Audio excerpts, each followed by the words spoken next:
Hello friends, welcome to Rama world. Walking போகலாமா? வாங்க, என் கூடவே வாங்க. வாக்கிங் யாரெல்லாம் போகிறீங்க, கரெக்டாக ஃபாலோ பண்ணுறீங்களா இல்லையான்னு எனக்கு கமெண்ட்டில் ஷேர் பண்ணுங்கள். எனக்கு மார்னிங் வாக் பண்ணுறது ரொம்பவே பிடிச்சமான விஷயம். ஏன்னா அந்த சில்னஸ் இருக்கும். கோயம்புத்தூரில் எப்போவுமே சில்னஸ் தான். அதோட பேர்ட்ஸ் சவுண்டு அழகாக இருக்கும். அதை கேட்டுட்டு அப்படியே வாக் பண்ணலாம். உங்களுக்கும் பேர்ட் சவுண்ட் கேட்கும்னு நினைக்கிறேன். எனக்கு ஒரு 3 months ரெஸ்ட்டு எடுக்க வேண்டிய சூழ்நிலை ஆயிடுச்சு ஹெல்த் இஷ்யூஸ்னால். அதனால் வாக் பண்ண முடியல, பண்ணவும் இல்லை. 3 months ரெஸ்ட்டில் தான் இருந்தேன். இப்போ தான் ஸ்டார்ட் பண்ணியிருக்கேன். நீங்கள் ரெகுலராக வாக் பண்ணீங்களா இல்லையான்னு எனக்கு சொல்லுங்கள்.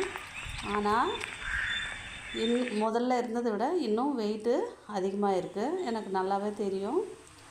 ஆனால் வாக் பண்ணும்போது அந்த மீடியமாக வெயிட் வந்து மெயின்டைன் ஆகும், அவ்வளோதான். வெயிட் லெஸ்ஸெல்லாம் நான் பண்ண விரும்புறதில்ல. இதுவே எனக்கு பிடிச்சிருக்கு. அதனால் நிறைய பேர் குண்டாக இருக்கேன்னு சொன்னால் கூட ஃபீல் பண்ண மாட்டேன். எனக்கு இது தான் பிடிச்சிருக்கு. ஆஃப்டர் மேரேஜ் வந்து லேடிஸ்க்கு வெயிட்டு எக்ஸ்டன் ஆகும், அது எல்லாருக்கும் தெரிஞ்சது தான். அதை வச்சு யாராவது கிண்டல் பண்ணுறாங்கன்னா அதை பற்றி கவலையே படாதீங்க. கவலைப்பட்டால் அது வேறு விதமாக ஃபீல் ஆகும். அதனால் கவலைப்படாதீங்க. குண்டாக இருக்கிறது தான் அழகு. இந்த இடத்துல நான் சொல்லிக்கிறேன். ஸ்லிம்மாக இருக்கிறதும் குண்டாக இருக்கிறதும் அவங்கவுங்க உடம்பை பொறுத்து. அது இயற்கையின் படைப்பு. அது வந்து நம்ம கிண்டல் பண்ணக்கூடாது, கேலியும் பண்ணக்கூடாது. அது வந்து கொஞ்சம் பார்த்துக்கோங்க. தேவையில்லாமல் பேசாதீங்க யாரையும்.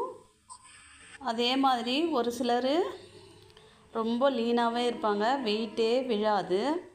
அந்த மாதிரி இருக்கிறவங்களையும் கிண்டல் பண்ணுவாங்க. குண்டாக இருந்தாலும் கிண்டல் பண்ணுவாங்க. ஆக மொத்தம் எப்படி இருந்தாலும் கிண்டல் பண்ணுவாங்க. ஆனால் அதை வந்து நம்ம கேர் பண்ணாமல் அவங்கவுங்க உடம்பு எப்படி இருக்கோ அப்படி தான் அது இருக்கும். அதை பற்றி நீங்கள் கவலைப்படாதீங்க. ஒருத்தர் சொல்கிறாங்கன்னுலாம் கவலைப்படக்கூடாது, ஓகேங்களா? மார்னிங் வாக்கிங் பண்ணும்போது கொஞ்சம் அந்த லேசியாக இல்லாமல் பிரிஸ்காக இருக்கிறதுக்கு கொஞ்சம் ஹெல்ப் பண்ணும், அவ்வளோதான். 40 minutes வாக்கிங் போகணுன்னு டாக்டர்ஸ் வந்து அட்வைஸ் பண்ணுவாங்க. உங்களால் எவ்வளோ முடியுமோ அவ்வளோ வாக் பண்ணுங்கள். ஃப்ரெண்ட்ஸ், ஒரு டிப்ஸு, வாக்கிங் போகிறதுக்காக பழைய ட்ரெஸ்ஸு கொஞ்சம் தனியாக எடுத்து வச்சுக்கோங்க. அது சுடிதாராக இருக்கலாம், இல்லை நைட் சூட்டாக இருக்கலாம், தனியாக வச்சுக்கோங்க. எதுக்கு சொல்கிறேன்னா, இங்கே கோயம்புத்தூரில் அந்த அளவுக்கு ஸ்வெட் ஆகாது. ஏன்னா கூல் கிளைமேட்டு. மார்னிங் வாக்கிங்கிறதால ஓகே, ஒரு 2 தடவையாவது யூஸ் பண்ணலாம்.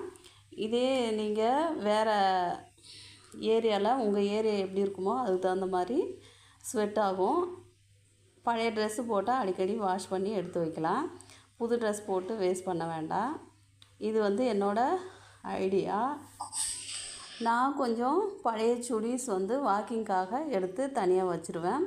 யூஸ் பண்ணி வாஷ் பண்ணி எடுத்து தனியாக வச்சுக்குவேன். அதனால் சொல்கிறேன். நான் வாக் பண்ணிவிட்டு வீடியோக்காக ஷூட் பண்ணிகிட்ருக்கேன். அதனால் ஸ்லோவாக தான் இருக்கும். அப்படியே இங்கே வந்து மரங்கள் செடிகள் அழகாக இருக்கும், அதையும் கவர் பண்ணி உங்களுக்காக கொடுத்துருக்கேன். இந்த வீடியோ பிடிச்சிருக்குன்னு நான் நம்புகிறேன். பிடிச்சிருந்தா மறக்காமல் லைக் பண்ணி ஷேர் பண்ணுங்கள். சப்ஸ்கிரைப் பண்ணாதங்க சப்ஸ்கிரைப் பண்ணுங்கள். தேங்க்யூ ஃபார் வாட்சிங். நன்றி, வணக்கம்.